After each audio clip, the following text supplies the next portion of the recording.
Namaste Vasudevaya Namaha. Firstly, apologies for such a long gap, and I'm really happy. God is moving me towards restart again. I just seek His blessings to finish all the 18 chapters. This is chapter 10, which is called Vibhuti Yoga. And even before we get into the chapter, I want to just acknowledge what is actually Vibhuti. Vibhuti itself means knowing that Lord is present in every best thing, or in other words, everything best has an element of Krishna in it. Only by being in His devotion continuously, by talking about Him, we get the tattva of Vibhuti. Krishna is not just best of all beings, He's the basic of all the beings. That means nothing actually exists without Him. Whatever ability everybody in this world have, this is provided by Krishna. That is Vibhuti.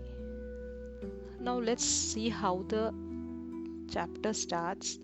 In Shloka 1, Lord Krishna is asking Arjuna to listen to him carefully, which he is telling for the benefit of Arjuna, since he loves Arjuna very dearly. Lord Krishna is repeating this knowledge because if you are learning something and if you don't understand it, then what is the purpose? Then you are just not learning anything, you're just listening. So that's why God is saying, Arjuna, because you're the dearest one for me, because I love you very dearly, I'm repeating this for you. So, you know, what does this mean?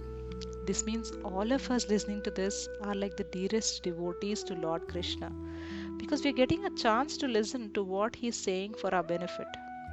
Understanding Kurukshetra, do you think Lord needs to tell 18 chapters for Arjuna to motivate him to fight a war for Dharma?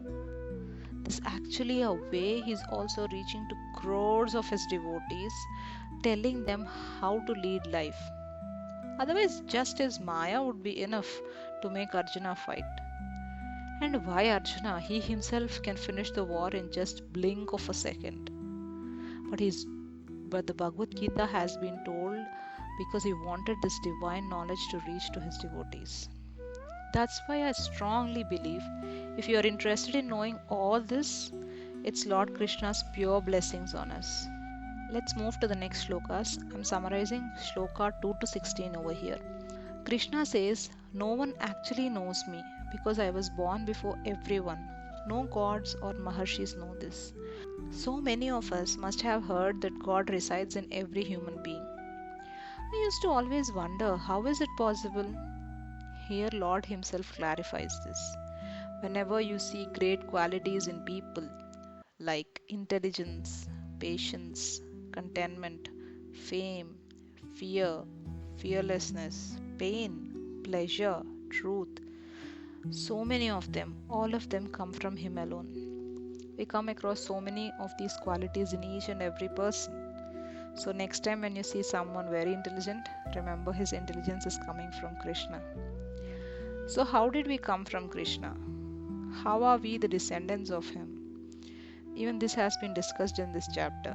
In Shloka 6, Krishna says, I am the one who created 7 sages, 14 Manus, and the entire mankind are the descendants. If you are wondering, how does Lord accept us as devotees? Lord Krishna himself has an answer for this. He's saying, people who know these elementary aspects of my power know my vibhuti. They are definitely my firm devotees. I am the origin of the world and I am the one who runs each and everything in it. The person who knows this will keep firm devotion in me and will serve me.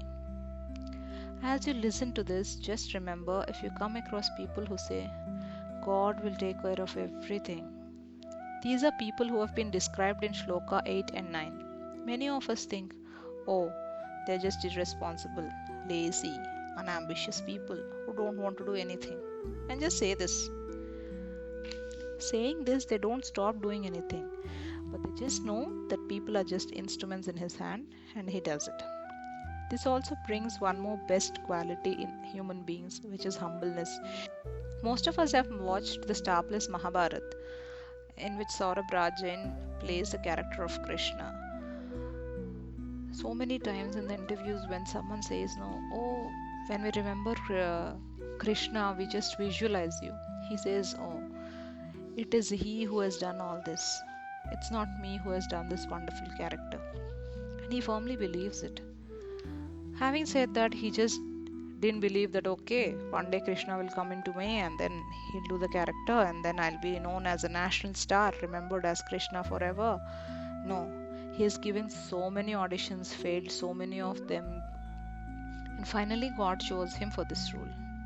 And even after these many years of the production of that Mahabharata, we still remember him as Lord Krishna.